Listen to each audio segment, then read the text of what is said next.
Well, it's the garden update time, and not a lot is different.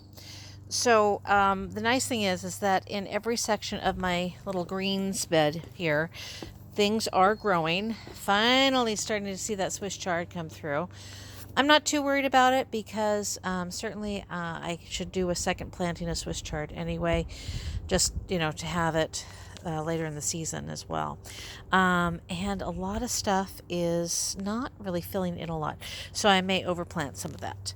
But radishes, I've already harvested a couple, and the kale looks good. The peas are looking good. Hopefully, they're going to start reaching up to that support wire up there fairly soon. Did a little bit of weeding on the broccoli. Broccoli's coming in. It's the stuff I started from seed. I added in this blank space of dirt some Tuscan kale. We'll see how that goes. It's kind of like a seed bed here. If it works well, then I may pull some out and plant it in different locations. Ooh, the sun's coming out. I did some cauliflower here. Cauliflower is something I've never planted before. Also, I did some ground cherries. Haven't done ground cherries either, so we'll see how they go. I've heard that they're hard to get started, but then once they are started, they tend to self-seed. So that seems contradictory to me, but we'll see how that goes. I did move the white kohlrabi into this bed because kohlrabi doesn't need a lot of root space. And I hadn't planted my parsnips yet, and parsnips need a lot of root space. So I took those out of the raised bed over here, and now in this freshly turned dirt, we have some parsnips going. I also did just a couple of little rows of parsnips in between the early beets.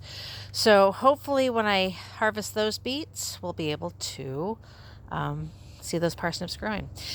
Someone told me that I planted my potatoes too close together, and that's fine. I may have done, but this is the first time I've planted them in the ground, so this is all an experiment anyway.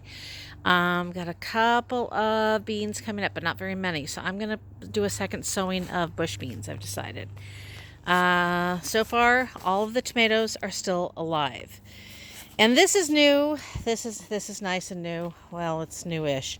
Instead of that horrible little fence the beagles could get through without even trying, took these two fence panels I had that don't match the rest of the fencing, and I hooked them onto the outer arch.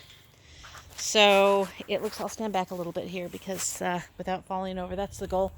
So at least it's a little bit tidier. It's going to be hopefully a little more secure against beagle invasion, and support some beans once those grow. I did get the beans in as well. We'll see if they grow. That was direct sowing, and I have no idea if they'll take off. Yeah. Espalier, columnar, espalier, all doing well. And the roses still need to be weeded. So, we'll see how things go.